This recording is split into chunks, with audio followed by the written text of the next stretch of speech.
Today's talk is on the topic strategy to change unsustainable practices in agrochemical application, a case in southern China. This is already the 18th talk of a series targeting to promote agrobiotechnology and enhance understanding of the potential applications of agricultural products. We hope the series will inspire international scholars, researchers, farmers, and business in the agricultural field, as well as the interested public.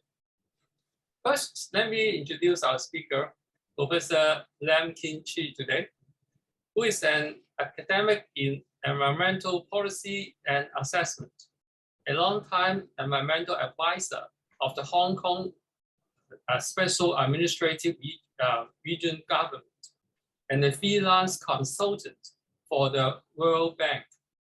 He is currently an adjunct professor of the Chinese University of Hong Kong, which he served for over 3 decades.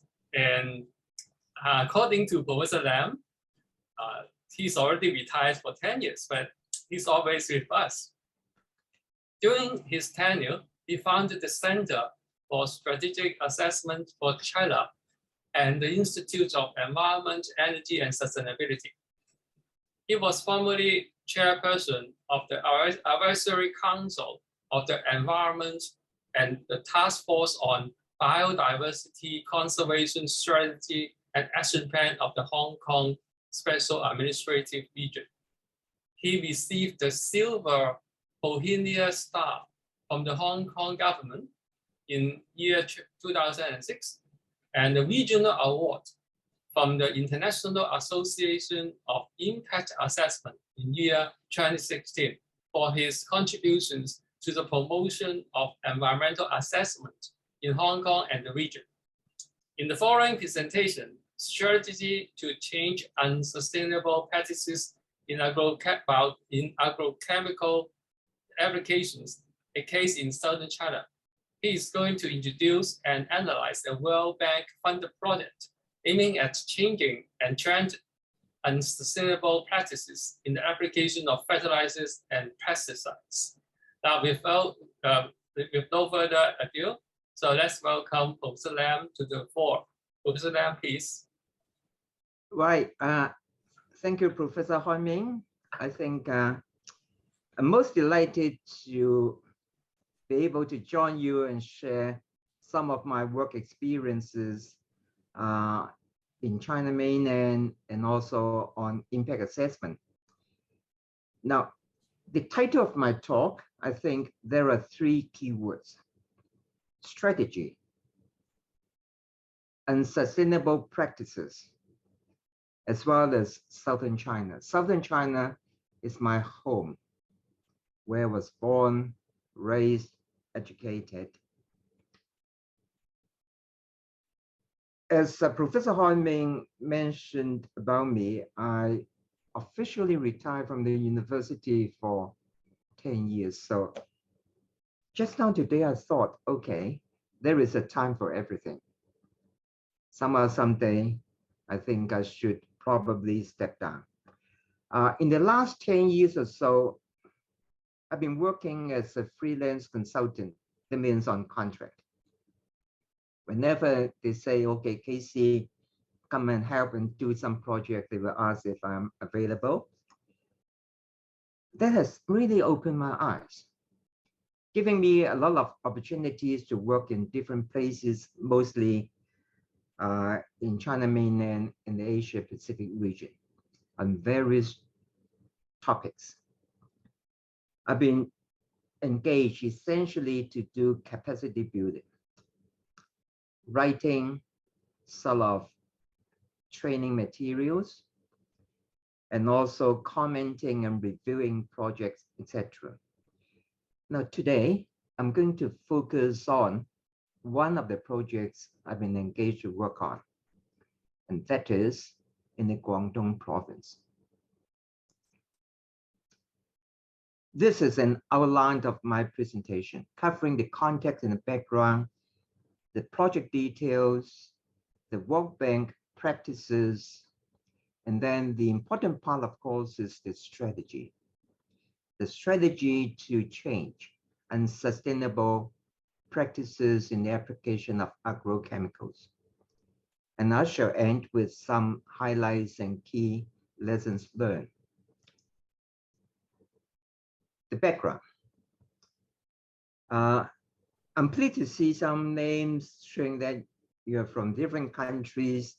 So with the map over there, I'm showing you where Professor Nam Hoi Ming and I, we are somewhere in Hong Kong over there. Guangdong province is our neighbor. Now, the province itself is a highly populated place with active, intensive agricultural activities. And in the third bullet, you can see that Guangdong province uses 2 times and 4 times respectively more fertilizers and pesticides than the national average. Of course, there is some reason, because in Guangdong province, we may have 2 crops a year, whereas, for example, in northern China, there may only be 1 crop. But then that is above average. And so the province itself has ambitious agricultural pollution, non-porn source pollution reduction targets. And these are what we have to achieve. And hence, they apply to the World Bank for a loan. Now, the World Bank, of course, finances mostly infrastructure projects. But they're also interested in financing such a project because if they succeed in reducing the use of unsustainable or environmentally unfriendly fertilizers and pesticides, that would pollute, for example, the rivers, the water resources, which will have serious health implications. Okay, advertisement time. Okay, allow me to say only a few words about the World Bank. Now, the World Bank, of course, they supports infrastructure building, as well as other worthwhile projects, to ensure that those projects or programs are responsible and sustainable. Now, that is the philosophy.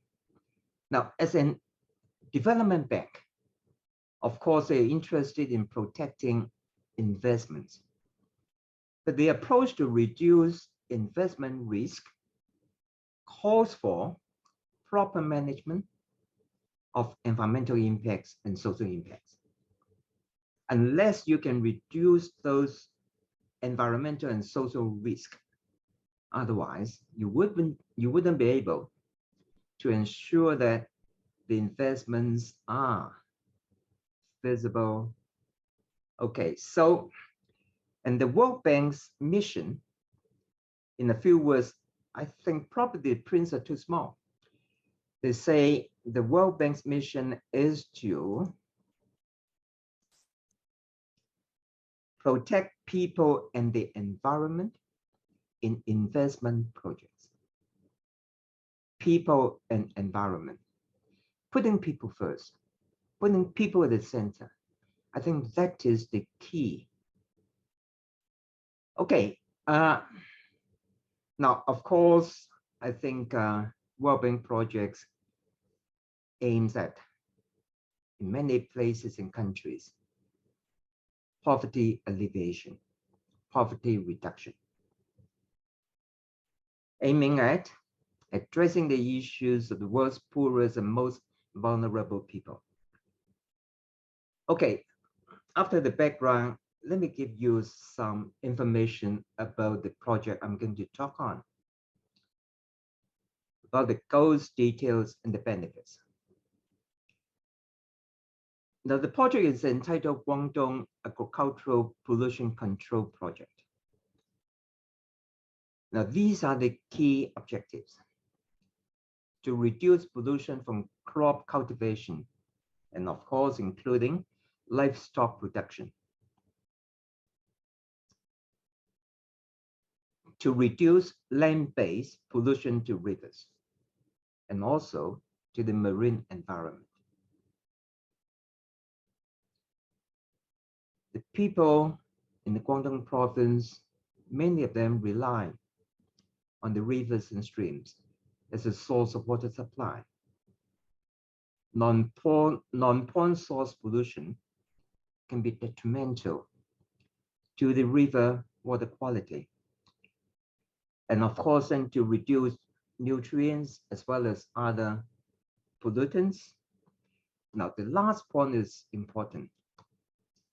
The project itself, it is hoped that they can be scaled up and replicated in other parts of the province, and hopefully, if it is good enough, to be replicated in other provinces. So that is the multiplying effect. Now, that is the objective. Now, these are the benefits of the project. If it is successful, that is to assure water and food supply, to improve environmental quality, more importantly, to enhance rural livelihood. It's not just for the produce, but for the whole community. And lastly, I think that is with all World Bank or ADB or even AIB projects for capacity strengthening, to ensure that they have the capacity, and so that at the end of the project, they were able to manage those issues on their own.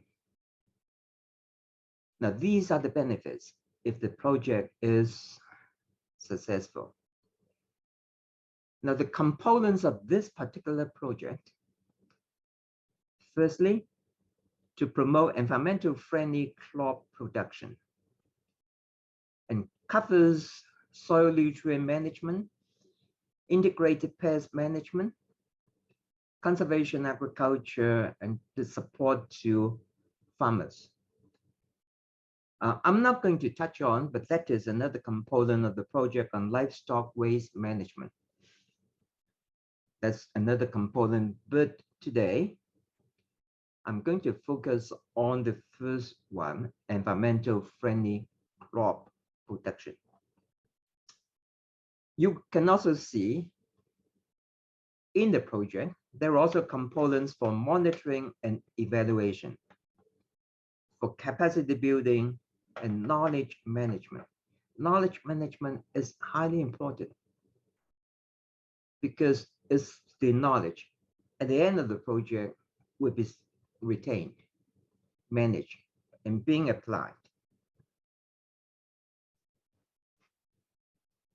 There are lots of challenges for this particular project.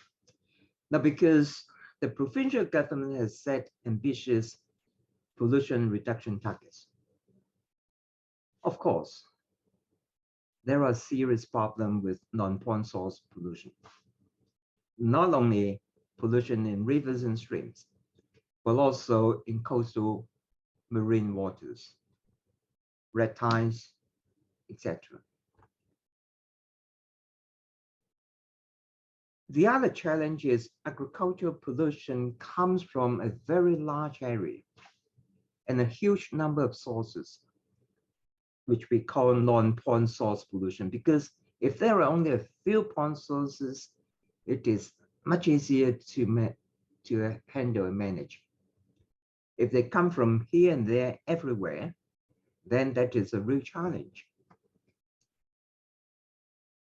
Many of the farms and livestock undertakings are small scale and they are scattered here and there. This is a great challenge. About farms, many are aged, old people with little education. Think of that. If we say the practices they adopt are unsustainable, how are we going to change them?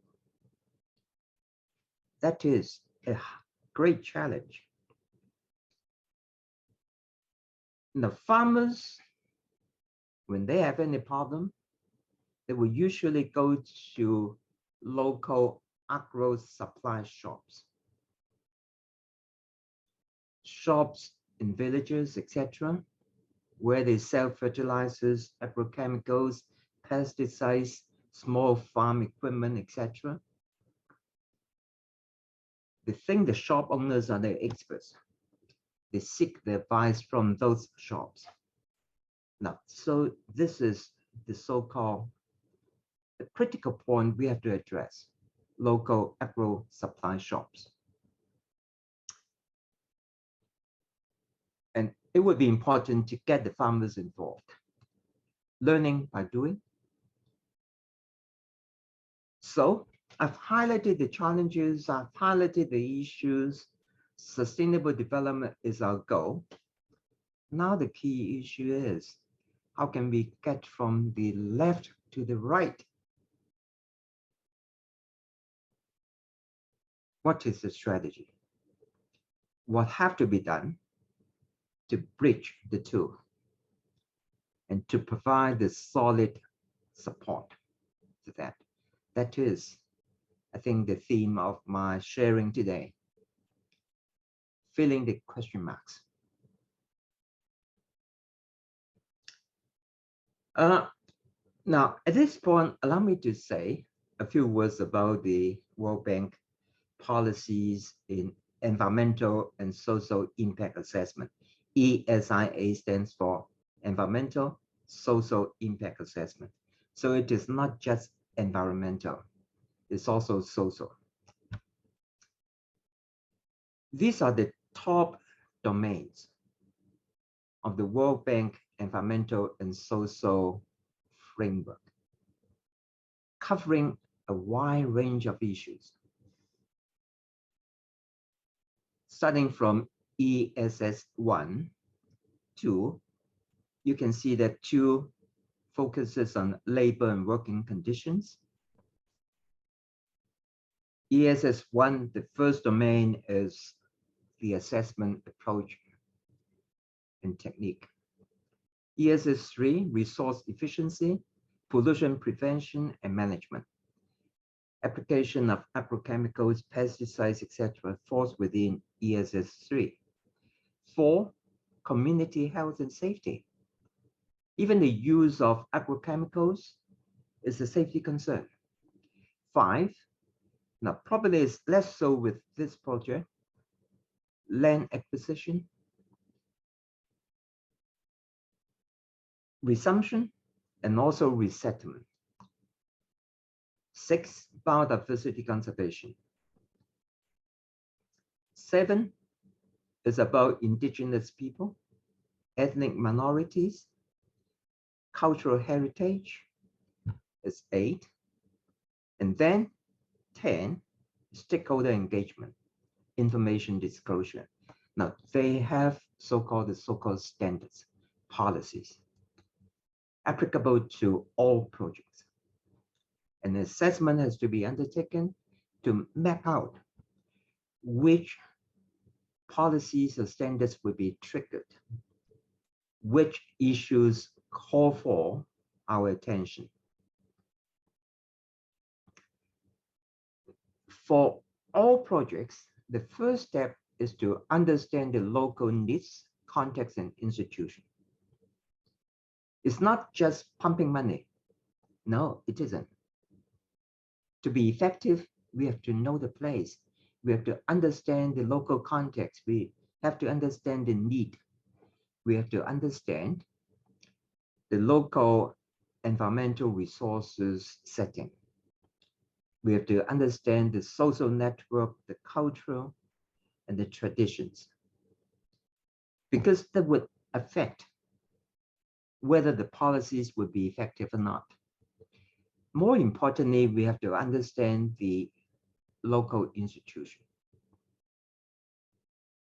the relations between the local government and the central government, the laws and regulations of a place, the role of the market, of the civil society, and also the capacity of the local authorities of the government. Now, all this would affect the effectiveness of all those measures. Or put it the other way around, we have to get the support. We have to partner with the local governments, with the local people to make the policies effective. Okay, now for this particular project, against the requirements of the World Bank, then it has triggered a number of so-called standard environmental assessment, how the assessment should be undertaken. I should say environmental and social assessment, pest management. Involuntary settlement involves a small number of settlements and people. And also it calls for some management plans already well worked out. Okay, so we have a blueprint to follow regarding environmental management, pest management, resettlement, and social assessment if there are social impacts. Okay, now I think that is the theme of my presentation today. Then what is the strategy? Given that there are challenges, allow me to go back to this diagram, where from the left, we know what the issues are. On the right, sustainability, that is our goal. What should we do? Now, that is the strategy. Okay, the strategy has to have a solid and sound foundation. And I submit to you, in this project, in this case, the strategy has several key dimensions. Now, these key dimensions is we have to do something that would induce behavioral change. Now, if those practices are entrenched, traditional, they've been using that for many years, it is about behavioral change. It is about capacity strengthening, or some people call it capacity building. It's about learning through doing, monitoring and review. We monitor the progress, we gradually improve the system. Now that is the so-called the pillars of this strategy. And I'm going to elaborate on that. Now I highlight this, I call this strategy. It's just like, for example, Sun Tzu. Okay, the art of war is how to make the impossible possible, how to get the great benefits with minimum input in the most effective way. So I think the strategy in this project, I'm going to summarize in 5 characters, A, B, C, D, E. A, of course, is Professor Hoi Ming's baby, Agrobiotechnology. Okay. A is also accreditation, which I'm going to explain. B, benefits. C, a small device, which I'm going to talk about. And D, demonstration. E, evaluation. So A, B, C, D, E. Let's start with A, agrobiotechnology. First. Now for this project, eventually we propose to set up a clear hierarchy in terms of policy formulation and review. setting up a provincial steering committee headed by the vice governor, 副省长, setting up a project management office under the Bureau of Agriculture, establishing a technical expert group, and also working closely with the Guangdong Institute of Agricultural Science, which would be abbreviated as Guangdong IAS. Okay, now, to be honest, there is no short of knowledge. The Guangdong Institute of Agricultural Sciences have worked on those issues for a long time. And they have worked out the so-called control strategies, technologies, what species of rice to grow, which chemicals to apply, at what rate, what kind of pesticides would be environmental friendly, etc. They're already there. It's only a matter of getting those being adopted and received by the farmers, by the farming community. So we don't have to reinvent the wheel. The technology, the knowledge is already there, sitting there, waiting to be adopted. But how to make the local farming community try and adopt those is key to the success of the project. Now, that is not my baby, not my field. So I'm not going to talk about those technologies.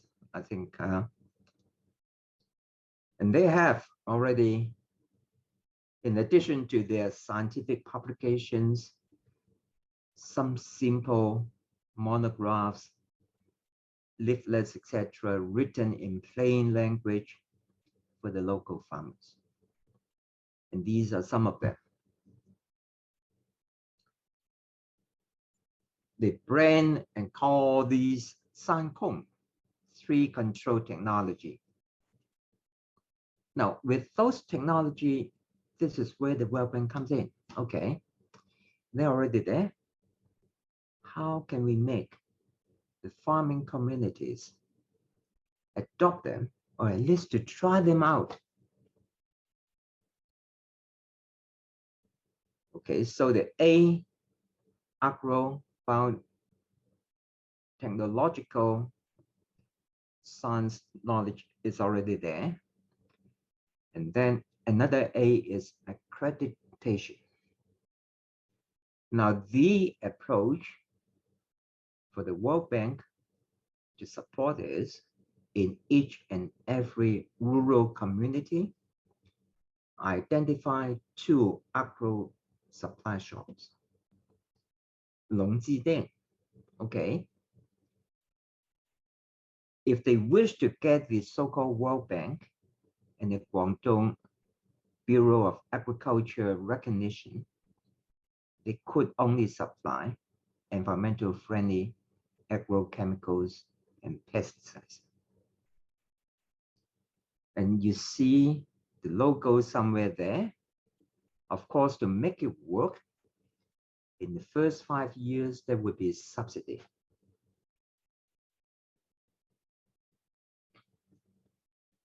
Initially, there would only be 2. I remember on one of the mission trips, on the study trips, I went to a small town. I visited, for example, this agro supply shop. The boss over there is very happy, right? Can you see his smiling face? Of course, I'm smiling too, right? Then as I walk out on the street, I saw the other agro supply shops.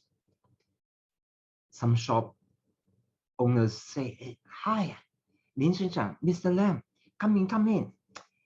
Oh, I was too late. I didn't apply for the logo. I didn't apply for the accreditation. I've lost almost half of the business.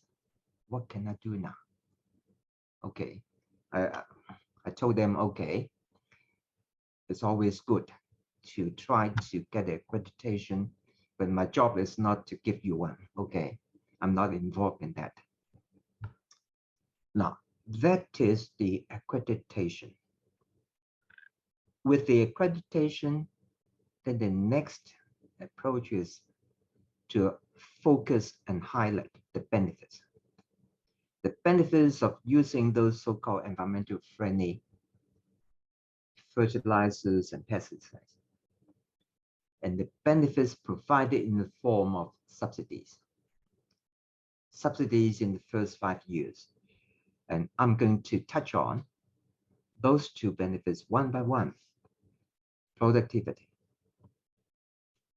Now, under this scheme, in each and every participating rural community, they engage 2 farms, okay, trying out different so-called formulas, different pesticides or fertilizers, because by showing all these, then other farmers can see the actual differences. We say seeing is believing, okay? They can see for themselves, not only in terms of the productivity, but also in terms when, for example, pests come, okay? Whether certain species and crops are more pest resistant, or after a typhoon, whether they can stand to the strong winds and the typhoon. So there are those so-called pilot farms being set up. Now, I think the key to all these is the subsidy for the first 5 years, covering a lot of items. I don't have time to go through them one by one. Fertilizers, pesticides, subsidies of up to 25%, 35%, irrigation, solar lamps, adoption of disease-resistant varieties, purchasing technical services for pest management, etc., and also application for a green certificate. Now, I think the trick is over there. But then, as you can see, now that would involve a lot of administrative work, monitoring, calculation. So we have to look for a strategy that will make it easy and simple. Otherwise, everybody would be overburdened by all these minute details. What is the way out? Now, the way out is third point. It is a chip. Okay. For those from Hong Kong, I think you always carry with you the Octopus Card, right? Patatong. It is a card that you can buy things, you can take the MTR, etc.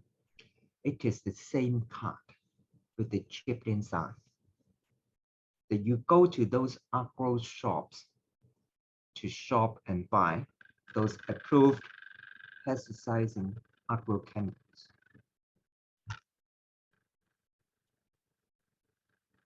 That is the card. Okay. Can you see that shop owner over there? Okay. That is the card. With the card, you already get a 25 or 35% discount. You don't have to pay first and go through the painstaking process of applying for reimbursement. No, just tap the card and you will get the discount. And those discounts are only available from the so-called accredited agro supply shops. Now, the card itself, like our Octopus Card, will have our personal details. Now, that simplifies subsidies. That is also a record of the purchase. somewhere there would be information about how large your piece of farmland. Of course, then you would not be possible to buy more than you need, okay? And that is also linked up with the provincial data system. These days we talk about big data.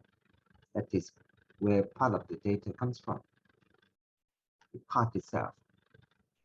So for a farmer, by using the card, they just go to those shops, they will get the subsidy. For the shop owner, then all those purchases are already there. Again, they don't have to ask to claim, to ask for reimbursement, because they would get the supply from the pesticide or fertilizer manufacturers with a discount. So any money transfer is between the World Bank, the Guangdong Province Bureau of Agriculture, and the manufacturer. Right. So this card, as I can say, it is pay as you use with subsidy. No need to claim, to ask for reimbursement. Otherwise, it will be a burden for many of the farmers. And then they open up for malpractices. The World Bank subsidy or the provincial government subsidy directly goes to the manufacturers. Now, this card has many functions. As an integrator, authentication, subsidy, monitoring of fertilizer and pesticide use, as a connector linking farmers to trustworthy agro supply shops, linking farmers with technical assistance if they need it, or farmers if they would like to engage a particular pest management firm to do pest management using environmental friendly pesticides, then the card also provides a link. And also it boosts the capacity of the local agro supply shops in using the latest IT technology. So it's a small invention, but it serves many functions. Okay, another element of the strategy is demonstration. As I said before, seeing is believing.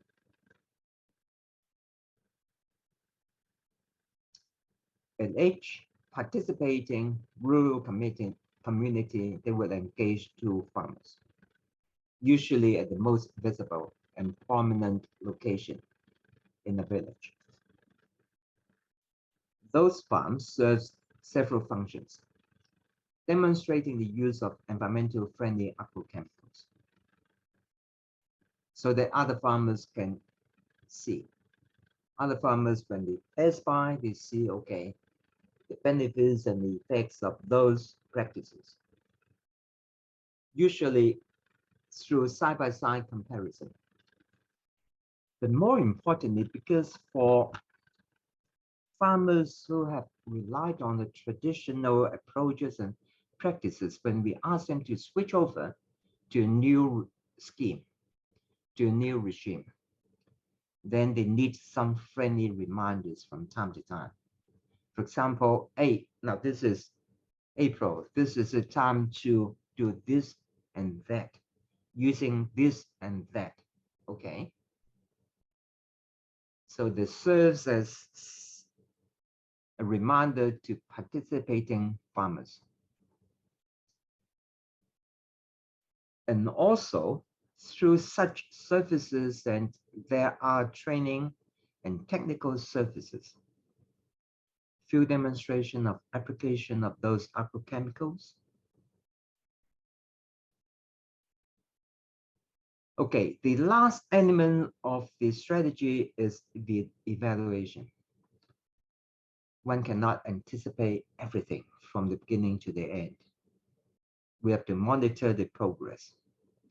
And so the World Bank has a component of so-called monitoring, data feedback, evaluation, review, and also refinement of the overall approach. The project also started with a pilot. In the first year, then these are participating farms in the pilot scheme, and they will provide certain data for review.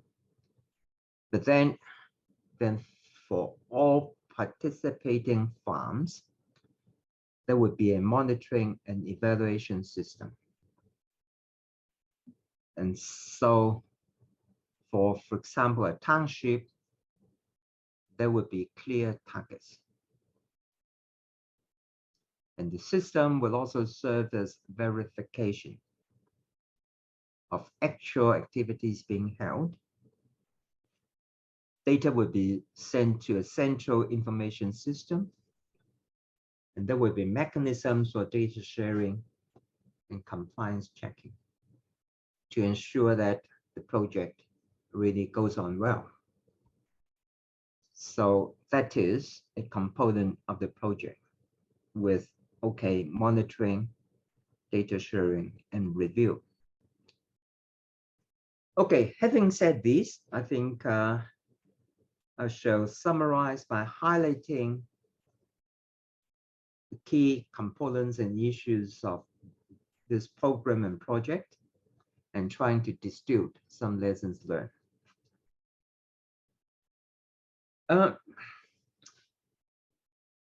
I would begin by saying that this is a tall order because there is a need. Non-point source pollution has been a problem in Guangdong province. The provincial government has set very ambitious pollution reduction targets. Now, with this so-called tall order, we need to find a way strategically to achieve the goals. And I think they have adopted a down-to-earth approach in response to this tall order. Why I call this a down-to-earth approach? Because this project tries to address the root of the problem rather than symptoms. What's the root of the problem? Trying to induce behavioral change in changing the practices and behaviors of the farmers. We've got used to farming in the traditional way. They might have not done that intentionally, but they are not aware of the adverse environmental consequences of using the inappropriate fertilizers and pesticides. The second point is, through the project, we understand that agricultural non-point source pollution cannot be purely controlled by infrastructures. No, we have to try to change the so-called entrenched practices. So this project strives to change farmers' behavior, particularly the older generations, with innovative devices and techniques. Now, this approach is underpinned by subsidies and incentives, by highlighting the benefits, comparing the do's and the don'ts, different practices.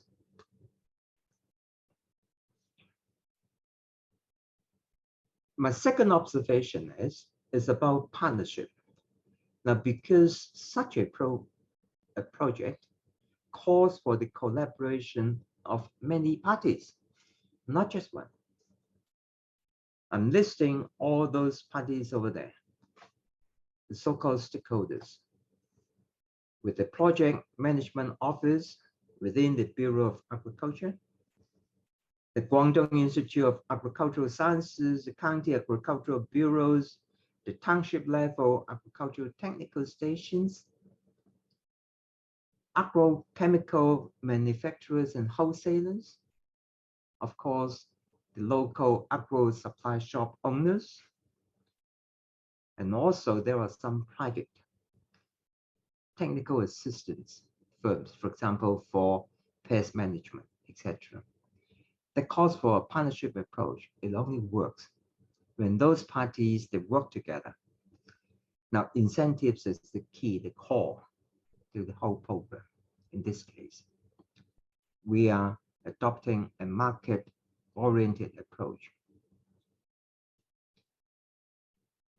Through those subsidies, not only it facilitates the use, the adoption of environmental friendly fertilizers and pesticides, they could also use the subsidies to engage, to contract private pest management firms for technical extensions, to motivate farmers' participation, to engage them in workshops, in training sessions, in field demonstrations, etc. And finally, I think the highlight is, I mentioned about a chip, something small, just like the Octopus Card we use in Hong Kong. Small is beautiful, small is wonderful. The small card can make a big difference. It can be used to get the subsidy without any hurdles, without the painstaking process of claiming for reimbursement, etc. It fits into a system, online and real time. It saves a lot of administrative work. It prevents subsidies from being misused, minimizes delay, malpractices, corruption, etc. Simple, just a card. Prevents misuse, red tape, and also I submit that this small device contributes to big data. Now, because the provincial authority would now have data from all over the province on the rate of adoption, the amount of fertilizers and pesticides being applied. And those data would be useful for formulating agricultural strategies and policies for the province. Okay, so I think with all those background, I try to summarize in 2 or 3 more slides. Let me have a sip of water first. Now I submit that this is a project that goes above and beyond pollution control. Not just pollution, it's about changing behavior. It's the first of its kind, I think, from the perspective of the World Bank, to raise agricultural productivity without compromising environmental and social sustainability. It aims at changing entrenched and sustainable agricultural practices, promoting top-down standards and decrees, and also to make it affordable for individual farmers, which would have long-term, long-lasting beneficial effects on the environment and the society. So, take-home messages. I think it's great that we have scientists such as Professor Huang, etc., working on all those agrobiotechnologies, etc. Is we have to look for a way to enhance its adoption and promotion, making innovative use of those technologies, trying to tackle problems at the root rather than tackling the symptoms, changing the behavior, supporting the farmers, and introducing monitoring, evaluation, review system because it's only through the review we can learn, we can improve. And so I think this is my take-home message for all of you, and I wish to end by quoting from Martin Luther King, saying that human progress is neither automatic nor inevitable. We have to do something, no matter how small it is. So I'm glad that you have joined this sharing. Let us join hands under the leadership of Professor Huan Ming, okay, to work it out. Thank you for your participation. Huan Ming. Thank you. So now we start the Q&A session. So don't hesitate to ask your question. There's a good opportunities. There's a lot of different experts in this audience, from seed company to food scientists, and also friends from everywhere. I see Big Hill from Poland, right? So and I saw friends from Big Lam, right? So there are many different places. So let's start to ask Professor Lam, Casey. Oh, yeah, you call him Casey. Let's call Casey. Call me Casey, yeah, right. Yeah. Okay, so it's very interesting. You call me Professor right? Lam, I should get Huan Ming to answer. Yeah. Okay, so let's start. So who would like to ask the first question? I received one from Robin, right? So Robin, can you just talk? I can, okay. Yeah, Casey, thank you so much. Such an elaborate project connecting so many different interests. Really, some have to work so hard. Thank you. In America, people take care of the land because there is some heritage. They take care of it. I wonder what is it like in China? Does the state own all the land? Do people care about sustainability since they are on lease, and then after a while they are all the land is abandoned? That continuity, is that available in China? Thank you. Okay, now the issue of land ownership is a bit complicated in China. Probably I'm not the best person to answer. I don't know whether Minister Han. Yeah, Mr. Han, you would have something to say. I think quite rightly, land ownership is a key issue. The challenges that we have in Guangdong province is many of the land plots are small, they're subdivided, okay. But how to make use of the land ownership system to promote environmental friendly practices probably is really something we have to consider about.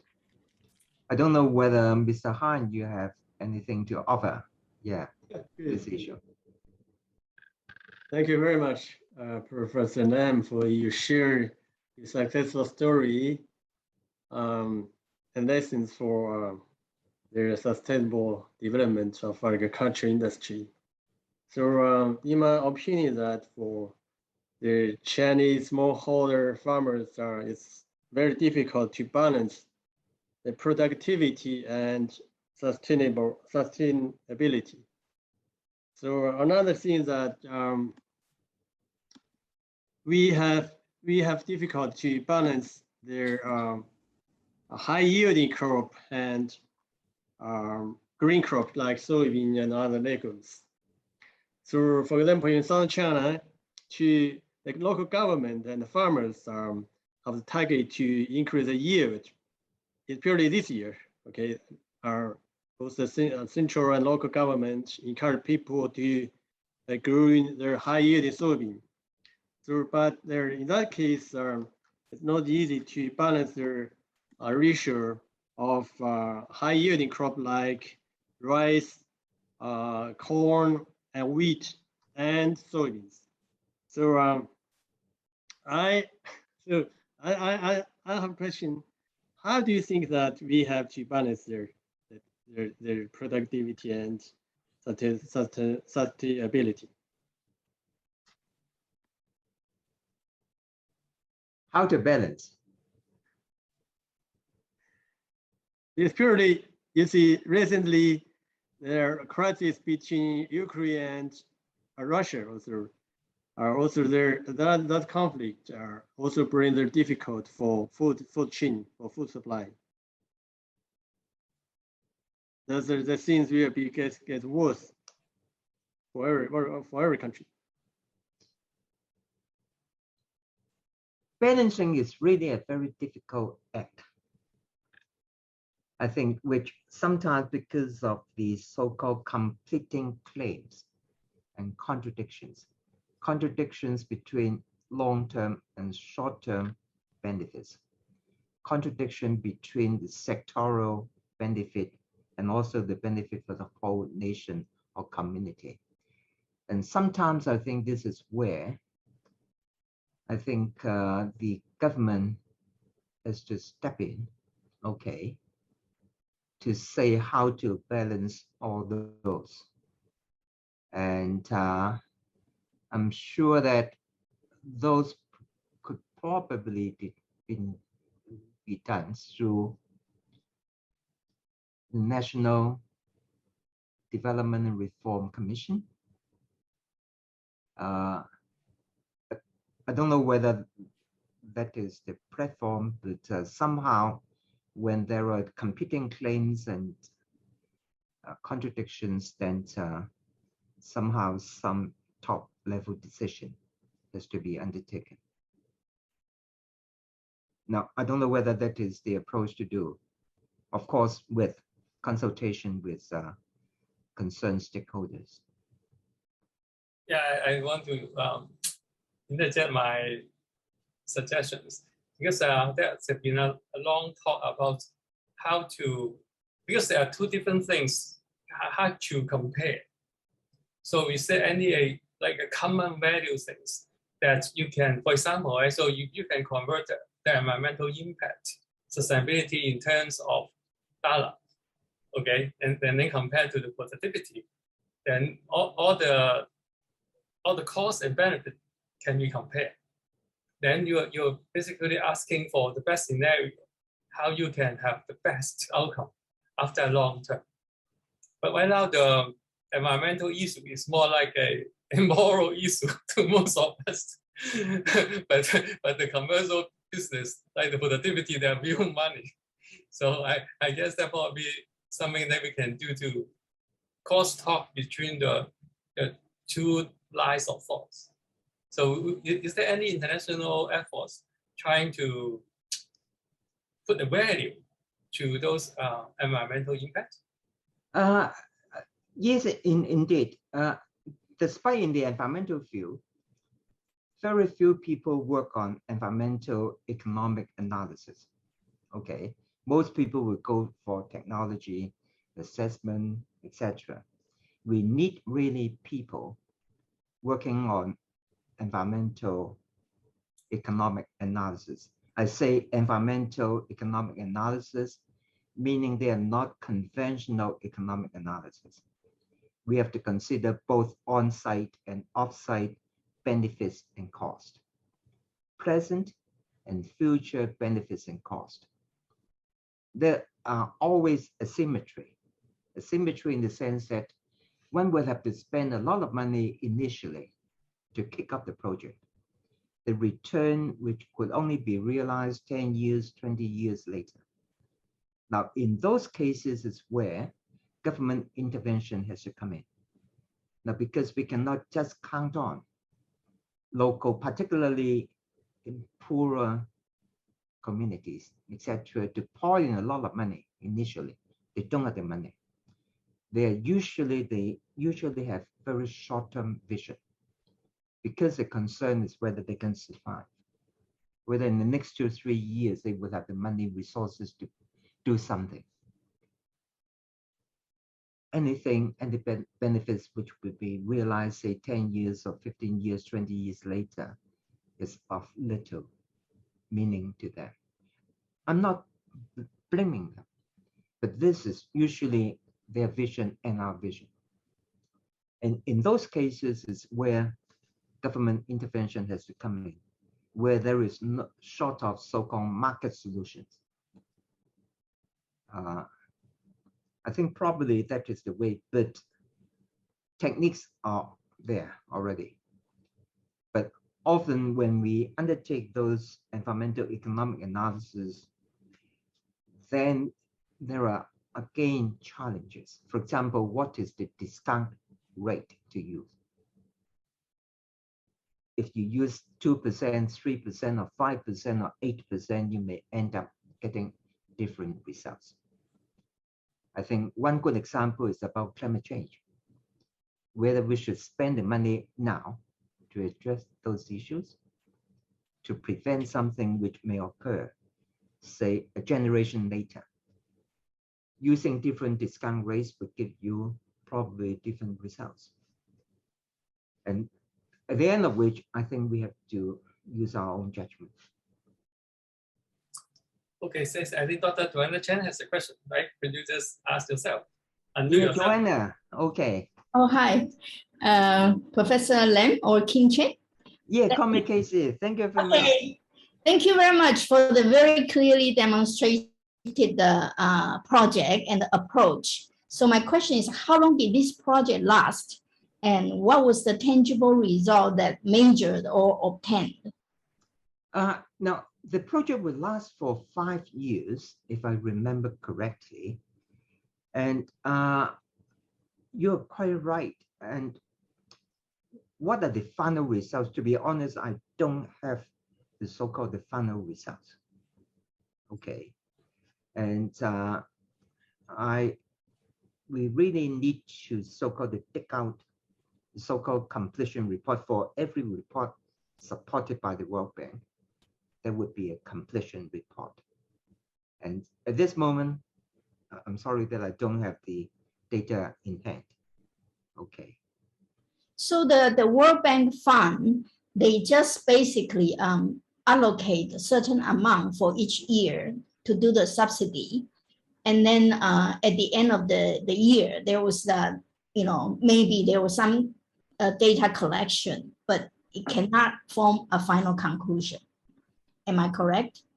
No, they have to, well, when the project is completed, they would have to provide a final report evaluating the success or failure.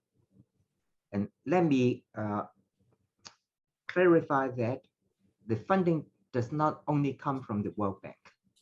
It also comes from the Guangdong Province Bureau of Agriculture, Guangdong Nongye Ting. Okay, so it's not just World Bank money, but also Guangdong money too. The whole purpose is hoping at the end of the project cycle, the project can go on its own, so-called standing on the two feet. Because a project, if at the end of the project will stop, that is not a good project.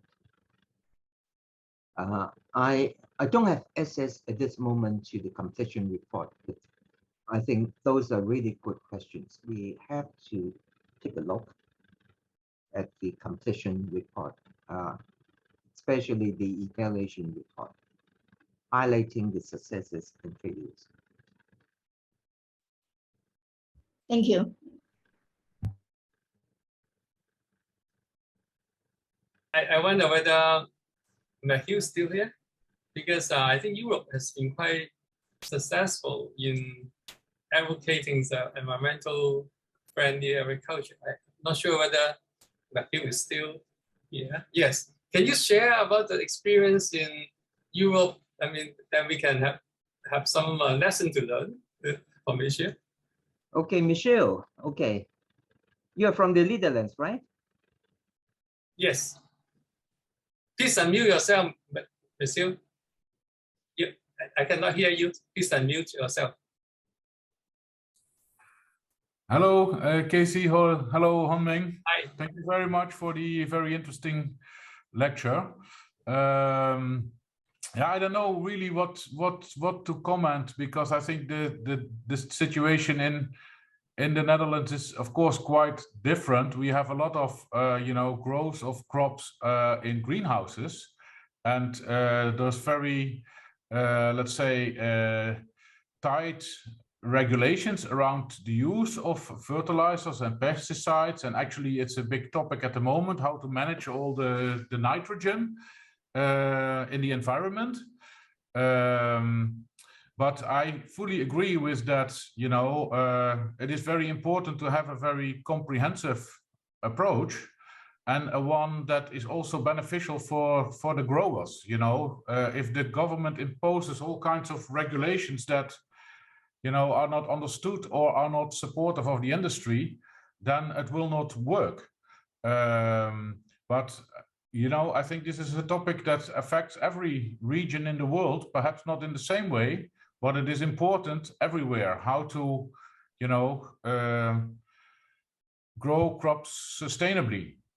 Yeah, and what I can only say is that just in the Netherlands, 2 weeks ago, a big 10-year grant program was approved to stimulate the production of, resilient crops that grow under various environments and with less, impact on the land.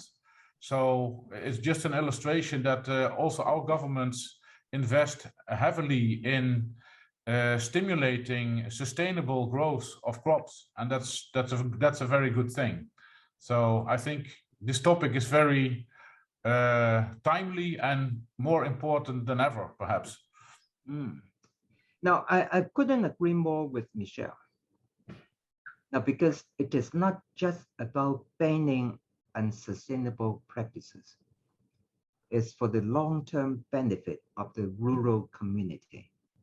It's only through those approaches then agriculture would be more on a sustainable ground, which is good for the local environment, which is good for improving the rural environment, livelihood, environmental quality. Now that is essential. I really like the case example in the Netherlands, which I visited a few times at the invitation of the Ministry of Environment. Please come back. Yeah, okay. By promoting, enhancing the livelihood in the rural community, you keep the people there. Otherwise, they would flock to the big cities, creating problems in cities. The best way is to ensure that the living quality is good. The quality of life is good. They can earn a living. So your work, the work of farming, etc., very important, okay? Not just to feed us, but also to improve the overall environment.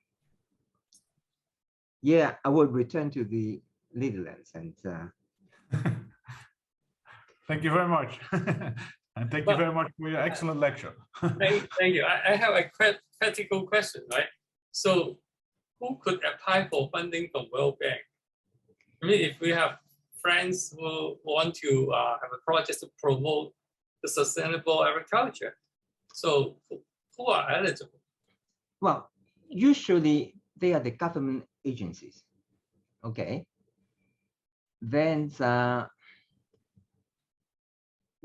you may ask, okay, we are not short of money. Why do we apply for loans from the World Bank? The question really sort of has been in my mind for a long time. But let me quote another example, probably having little connection to agriculture. I was once involved in a dam building project somewhere in Jiangxi province. Okay. Now that is a dam building project for hydroelectricity, flood protection, irrigation, multi-purpose dam. When I look at the loan documents and fundings, etc. It's only, you guess, what percentage? 20%. Is our country short of money? No, I don't think we are short of money. I think it is more about the project management experience. The experience of managing so-called mega projects. Now, these days our country is embarking on so-called barrel initiative. Dailu, okay. The cost for Chinese investors investing in infrastructure building in many participating countries under the barrel initiative. Project management is highly important. Now, because it is not just about Chinese money investing in China. The context is totally different. Remember a diagram that we have to consider local context, local institution, and how to manage and deal with them. So, in fact, the World Bank, ADB, AIB is Asian Infrastructure Investment Bank. They share many of the common core principles. Some projects are being co-financed. A project may get money, for example, from the World Bank at the same time from AIB. So the basic principles, the concerns, the requirements are similar, broadly similar. I think it is a time, a high time for China to show that we can do mega projects overseas with quality, with high standard, to set the example. And that would be a good example for many other countries in the world to look for. So if we can do it right, that is great for everybody. So, okay, I saw a question from Tan Ting Ng. Could you just unmute yourself and talk? Thank you, Professor Lam, for your sharing. You mentioned that you have collaborated with different parties and we meet environmental economists. Do you think the interdisciplinary approach is one of the key leading to the success of the project? Oh, of course, I think for environmental management, interdisciplinary collaboration is of high importance. And I've said that I've been engaged in many capacity building activities for the World Bank in the past decade. From many of the projects and topics, it really calls for not just input from one discipline, but for many. We need really different people. Of course, we have to have expertise. It's just like a letter T. We have to have a broad base covering different aspects. The letter T will also have the vertical line, which a special profession, such as Agrobiotechnology, of which Professor HonFCIWEM is an expert. So we need to have specialized knowledge, but also a broad base, because this so-called specialized expert knowledge is applied to a community, which is very complicated, okay? To make sure that it can work effectively, we need contributions from different people. But environmental economics is a field that really few people like to join in. Probably economists would like to work in the finance sector and for others. But that is a very important field. I my first contact with this field was in the year 1986. How long ago was that? 35 years ago. Right? And I visited the website of World Bank recently and found that they are hiring environmental specialists and also different kind of specialists making working in different fields. Do you think World Bank would prefer people with that they may have knowledge with different fields, or they would tend to hire one specialist and another specialist from another field? Now, I cannot speak for the World Bank. I'm not even their full-time employee, but they need people from many different backgrounds, because many projects would have different issues, some of which you can never think of. Cultural heritage, ethnic minorities, or even health issues related to migrant workers working far away from home in remote places. Now, imagine when there is, say, a big dam building project, which are, of course, far away from big settlements. There would be 20,000, 30,000 migrant workers. Most of them are male workers. Okay, and there will be health concerns. Now, under the World Bank requirements, they have to think of ways to ensure that they would not cause any problem. Okay, so they really need, now, that is not just the World Bank, ADB or AIIB, which is the big boss of which is China, okay? They need different people to work in. We have to work as a team. And that's why I feel very comfortable working with my colleagues in the World Bank. I have my own shortcomings, I have my own knowledge and experience. We respect each other. Thank you.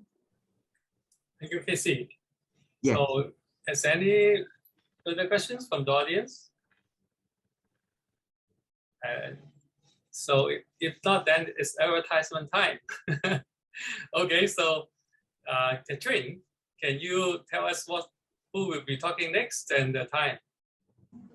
Our next talk will be organized on 27th of May, and we have invited Professor Han to introduce the soybean industry in China and Asia. And you may register through scanning the code on the poster as well, and I will send you more details through the email. Okay, so maybe I'd like to introduce a little bit more. So Professor Han is my good friend.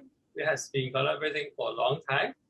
So he has been appointed as the principal scientist by the Ministry of Agriculture in China to handle the production system of soybean in China. It's very important because you need to have a systematic way to coordinate the effort from different people to get the best production. And well, I believe, right, the question is how Tenpo can manage them, and also how you will ingest the idea of sustainability on the top of productivity, just like today's talk. So, Tenpo, are you still here? We want to say hello to everyone. Yes. I have some problem in the email camera, but I can see you very clearly. So I will prepare the presentations and hope to see you again, all of us, next month. Have a nice holiday. Okay, so next time find a better computer so that the camera can see you, right? So otherwise we will be talking to a black box.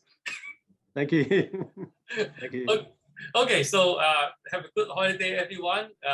We'll have the next talk on May 27th. So I hope that you'll join next time too. Okay, bye-bye, everyone. Good night. Okay, thank you. Okay, bye-bye. bye-bye.